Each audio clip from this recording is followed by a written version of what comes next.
Shri Harikrishna Heights इथं अत्यंत वाजवी दरात 25 एमिरेट्स आणि प्रशस्त पार्किंगसह 2 आणि 3 BHK रेडी पोझिशन फ्लॅट्स उपलब्ध। बुकिंगसाठी संपर्क पार्श्वनाथ प्रोजेक्ट 9090 78 78 33।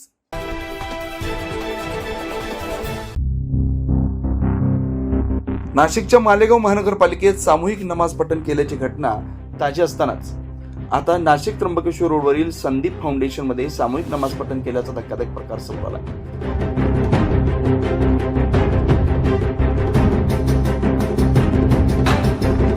यावर हिंदुत्ववादी कार्यकर्त्यांनी सामूहिक नमाज पठणावर आक्षेप घेत संदीप फाउंडेशन मध्ये हिंदू सणांना बंदी घातली जाते, मात्र मुस्लिम सणांना परवानगी कशी दिली जाते असा प्रश्न उपस्थित केला जातो। त्यामुळे सामूहिक नमाज पठण केलेल्यांवर तात्काळ गुन्हा दाखल करावाची मागणी हिंदुत्ववादी संघटनेने केली।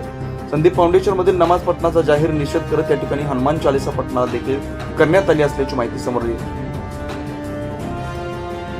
संदीप फाउंडेशन ही शिक्षण संस्था आपल्या सर्वांना माहितीच असेल, नाशिक शहरातील मैरवणी गावातील ही शिक्षण संस्था आहे। शिक्षण संस्थेच्या आवारात शैक्षणिक शिस्त हवी की धार्मिक आखाडा पाहिजे। संदीप फाउंडेशनमध्ये जे काही सामूहिक नमाज पठण सुरू आहे त्याचा आम्ही तीव्र निषेध करतो। ही घटना अत्यंत गंभीर आहे। त्यामुळे कॉलेजचं वातावरण बिघडत आहे। प्रशासनाने यावर तात्काळ कठोर कारवाई करून दोषींवर गुन्हे दाखल करावेत, अन्यथा परिणामांना सामोरं जावे लागेल।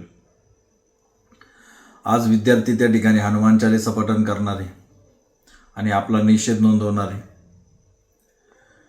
नियम सर्वांसाठी सारखेच असले पाहिजे। हिंदूंना विरोध करायचा आणि इतरांना परवानगी द्यायची असे प्रकार खपून घेतले जाणार नाही। नियम जर पाळले जात नसतील तर आम्ही आमचा मार्ग निवडला आहे। आम्हाला आमच्या पद्धतीने मग मोर्चाच्या रूपात किंवा मग जो काही मार्ग आम्हाला योग्य वाटेल त्या मार्गानुसार आम्हाला हा विरोध आणि हे जे काही प्रकार चालले हे बंद पाडावे लागतील। संदीप फाउंडेशनचे जे कोणी पदाधिकारी असतील संस्थेचे त्यांनी देखील याची दखल घ्यायची आहे आणि हे जे प्रकार चालले हे लवकरात लवकर बंद करायचे। नमस्कार, जय श्रीराम, जय शिवराय। नाशिककर काल त्र्यंबक रोड येथील मैरवणी या ठिकाणी संदीप फाउंडेशन सारख्या कॉलेजमध्ये सामूहिक नमाज पठण केले जाते। आपण शाळा कॉलेज यांना विद्येचे मंदिर समजतो आणि आपल्या मंदिरामध्ये जर कधी बाहेरून येऊन जिहादी प्रवृत्तीचे लोक कॉलेजमधल्या विद्यार्थ्यांना एकत्रित करून सामूहिक नमाज पठणाकरता प्रवृत्त करत असेल तर यांच्यावर गुन्हे दाखल करण्यात यावे ही सकल हिंदू समाजाकडून मागणी आहे। गेल्या काही दिवसांपूर्वी मालेगावमध्येही अशीच घटना घडली होती। तिथल्या प्रशासनाने त्यांच्यावर गुन्हे दाखल केले आहे।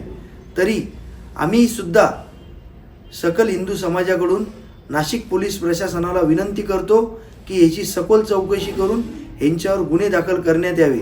कॉलेज प्रशासन आजपर्यंत हिंदू सणांना विरोध करतं आणि या जिहादी प्रवृत्तीला तुम्ही मान्यता देतात का?